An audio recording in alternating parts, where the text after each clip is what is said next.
Hello and welcome to all, you are watching Mahakal story. दोस्तों, मैं रोहित मिश्रा आपके अपने यूट्यूब चैनल पर स्वागत करता हूं। उम्मीद करता हूं आप सब लोग बहुत अच्छे होंगे और स्वस्थ होंगे, अपनी पढ़ाई अच्छे से कर रहे होंगे। तो दोस्तों, मैंने आपको टेंस का एक वीडियो दिया था, अब ये टेंस का मैं दूसरा वीडियो लेके आया हूं। आप अगर एकेडमिक किसी की तैयारी कर रहे हैं तो आपके लिए इंपॉर्टेंट है, चाहे वो आप 6th हो, 7th हो, 8th हो, 9th, 10th, first year, inter. ठीक है, तो मैंने आपको बता दिया था कि बेसिक नॉलेज दे दिया था। अब मैं आपको स्टार्ट करूँगा प्रेजेंट इंडेफिनिट। ठीक है, आज मैं स्टार्ट करूँगा प्रेजेंट इंडेफिनिट टेंस। ठीक है, तो दोस्तों इसकी पहले पहचान जान लो आप। पहचान क्या होती है भाई, कैसे पहचानोगे? पहचान, ठीक है, तो पहचान क्या होती है कि जिन हिंदी वाक्यों के अंत में जिन हिंदी वाक्यों के अंत में क्या लगा होता है? ता है, ती है, ते हैं, शब्द लगे होते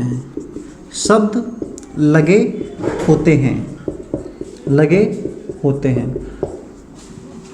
यानी कि जिन हिंदी वाक्यों के अंत में ता है, ती है, ते हैं आदि शब्द लगे होते हैं, वो किस में आते हैं? प्रेजेंट इंडेफिनिट के अंदर आते हैं। ठीक है, ये तो हो गई पहचान। ठीक है, थोड़ा सा प्रेजेंट इंडेफिनिट और पास्ट इंडेफिनिट थोड़ा सा हार्ड पड़ता है बच्चों को। क्यों? इसमें दो रूल चलते हैं, यानी साधारण सेंटेंस के लिए अलग चलता है और जो निगेटिव या इंटरगेटिव रहता है उसके लिए कुछ अलग रूल चलता है। तो मैं आपको सबसे पहले बताऊंगा साधारण के लिए रूल क्या होता है। देखो, साधारण इसमें थोड़ा सा अलग रहता है, और जब इंटरगेटिव या फिर निगेटिव आता है तो डू और डज लगने लगता है, यानी एक वचन के साथ में डज लगता है, बहुवचन के साथ में डू लगता है। उम्मीद करता हूँ ये सारी बातें मेरी आपको समझ में आ रही होंगी। ठीक है, तो ये आपने नोट कर लिया होगा। ठीक है, अब मैं आपको बताता हूँ रूल क्या है इसके। अब आपको देखना है रूल, इसको हिंदी में कहते हैं नियम। मैं यूपी बोर्ड स्पेशल बता रहा हूँ कि जो हिंदी मीडियम के छात्र रहते हैं उनको समझ में चीज़ें नहीं आती, मैं उनके लिए स्पेशल पढ़ा रहा हूँ ये चीज़ें कि बहुत बारीक से ही तुमको समझ में आ जाए, जो कोई टीचर नहीं समझाता आपको। कल मैंने आपको एक वचन बहुवचन समझाया था बहुत अच्छे से। अगर आप ये वीडियो पहली बार देख रहे हैं तो इसके पहले जो मेरा पहला वीडियो वो देखिए आप। ठीक है, ही, शी, इट, दिस, इसकी हिंदी में बार बार नहीं लिखूंगा, मैं लिख चुका हूँ। और नाम या फिर कोई प्लूरल नाउन, क्या यहाँ तक दिख रहा है? मैं टीम से पूछूंगा। ठीक है, प्लूरल नाउन अगर कोई ऐसा है तो उनके साथ बेटा क्या लगेगा?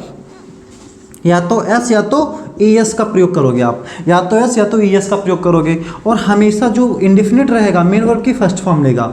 कोई भी इंडेफिनिट हो, चाहे वो प्रेजेंट इंडेफिनिट, चाहे पास्ट, चाहे फ्यूचर, वो क्या लेगा? वो आपका फर्स्ट फॉर्म लेगा। लेकिन केवल पास्ट का जो सिंपल सेंटेंस रहता है वो जो है मेन वर्ब की सेकंड फॉर्म लेने लग जाता है। तभी मैंने अभी पहले बोला था कि प्रेजेंट इंडेफिनिट और पास्ट इंडेफिनिट थोड़ा कठिन पड़ता है। ठीक है, साधारण वाक्यों में उसमें सेकंड फॉर्म लेता है, इतना याद रखना। ठीक है, लेकिन हाँ, प्रेजेंट इंडेफिनिट और फ्यूचर इंडेफिनिट मेन वर्ब की फर्स्ट फॉर्म हमेशा लेता है। चलो, इतना आपने नोट कर लिया होगा। ये क्या है? एक वचन, यानी एक वचन के साथ में सिंगुलर नाउन, क्या सॉरी यहाँ पर सिंगुलर होना था, प्लूरल नहीं, सिंगुलर नाउन के साथ। सिंगुलर ये बता रहा हूँ ना, सिंगुलर नाउन क्या होगा? Singular noun, singular noun. ठीक है, ये क्या है आपके? ये सिंगुलर नाउन है। क्या? सिंगुलर नाउन दिख रहा होगा यहाँ तक? ठीक है, सिंगुलर नाउन आपने नोट कर लिया होगा। अब मैं आपको बताता हूँ प्लूरल नाउन। देखो, सिंगुलर नाउन के साथ एस या तो ईएस और मेन वर्ब की फर्स्ट फॉर्म, इसमें कोई हेल्पिंग वर्ब नहीं लगती है। ठीक है, इसमें केवल एस या ईएस, किसमें? मेन वर्ब के साथ में। अभी जब मैं प्रैक्टिस करवाऊंगा सारी बातें समझ में आएंगी, बिल्कुल टेंशन नहीं लेना है आपको। बस आपको एक वीडियो बार बार रिपीट करके देखना है। ठीक है, आपको सारी बातें समझ में आएंगी, ये मेरी गारंटी। अब जो प्लूरल नाउन है, प्लूरल नाउन क्या होता है भाई? इसको कहते हैं बहुवचन। वो जो पहले थे उसको क्या कहते हैं? एक वचन हिंदी में। ये है बहुवचन। क्या? बहुवचन, यानी आई, वी, दे, यू। और ऐसी सारी चीज़ें जो देखने में एक से ज़्यादा हों, 2, 3, 4, 5, 4 बकरियाँ, 6 हाथी, तो ये सब क्या है? बहुवचन है। क्लियर? तो कोई भी प्लूरल चीज़, क्या प्लूरल, कोई प्लूरल चीज़, तो इसके साथ में बेटा एस या एस कुछ नहीं लगाते। क्रॉस का मतलब कुछ नहीं, मैं लिख भी देता हूँ, इसका मतलब कुछ नहीं। यानी बहुवचन के साथ में क्या होता है? कुछ भी यूज़ नहीं होता, ना एस ना ईएस। ठीक है, उसके साथ में केवल सिंपल सी मेन वर्ब के फर्स्ट फॉर्म लगा देनी है, वो क्या हो जाता है? बहुवचन हो जाता है। ठीक है, तो उम्मीद करता हूँ इतनी बातें समझ में आई होंगी। अब प्रैक्टिस करवाता हूँ तो आपको समझ में आएगा क्लियर चीज़ें। ठीक है, चलिए मैं इसको भी मिटाता हूँ, क्योंकि यहाँ पर जैसे मैं ऑफलाइन में पढ़ाता हूँ तो मैं वेट करता हूँ, बच्चों को एक एक बात समझाता हूँ, तो मैं यहाँ पर ज़्यादा वेट नहीं कर सकता, क्योंकि वेट करूँगा तो वीडियो बड़ी बनेगी। मैं चाहता हूँ आपको कम वीडियो के अंदर ज़्यादा चीज़ें समझा दूँ, उसको आप रिपीट करके बार बार पीछे करके देख सकते हैं, बार बार अगेन एंड अगेन। ठीक है, चलिए इसको मिटाता हूँ। बीच में गैप हो जाता, टाइम नहीं मिलता तो वीडियो नहीं दे पाता हूँ, जितना हो सके मैं वीडियो जरूर दूंगा। तो मैं आपको बताना जाता हूँ अफर्मेटिव सेंटेंस। अफर्मेटिव सेंटेंसेस, ठीक है, अफर्मेटिव सेंटेंसेस, ठीक है। तो इसमें क्या होता है, देखो स्ट्रक्चर देख लो। एसटी का मतलब सूत्र, सूत्र का मतलब स्ट्रक्चर, संरचना। क्या संरचना कैसे बनती है? सबसे पहले सब्जेक्ट आएगा, फिर मेन वर्ब की फर्स्ट फॉर्म आएगी, ठीक है।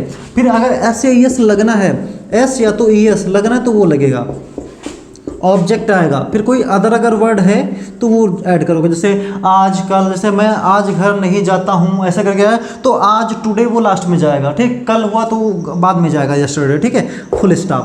ये रहेगा इसका सूत्र, संरचना जिसको बोलते हो, ठीक है। जैसे मैंने एक एग्जाम्पल लिया, मैं घर जाता हूँ, ठीक है। तो मैं क्या है वीडियो स्टॉप करोगे 1 मिनट, टाइम ही चलने लगी। ठीक है दोस्तों, बीच में एक स्टूडेंट आ गया था तो वीडियो रोकनी पड़ी, कोई टेंशन नहीं, ठीक है। मैं घर जाता हूँ, देखो मैं बहुवचन आई का यूज़ होगा। अब तुम ही बताओ, आई के साथ मैंने ऐसे यस का प्रयोग करना बताया? भाई नहीं बताया, ठीक है। I go to home, I go to home बन गया।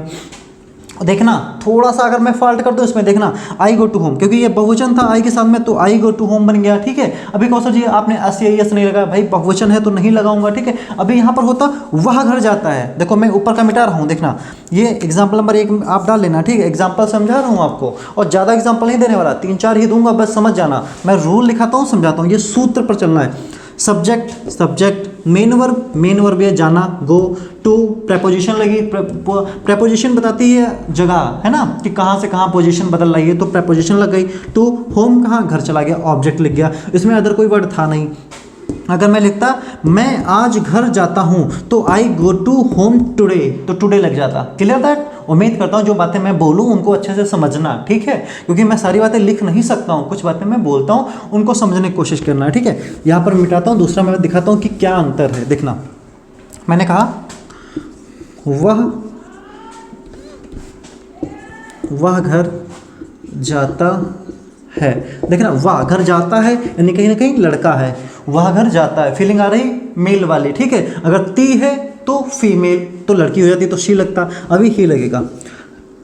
ही जाना कि गो, आप देखो ही है, इसमें ऐसे यस लगेगा, तो इसमें क्या लगेगा, यस।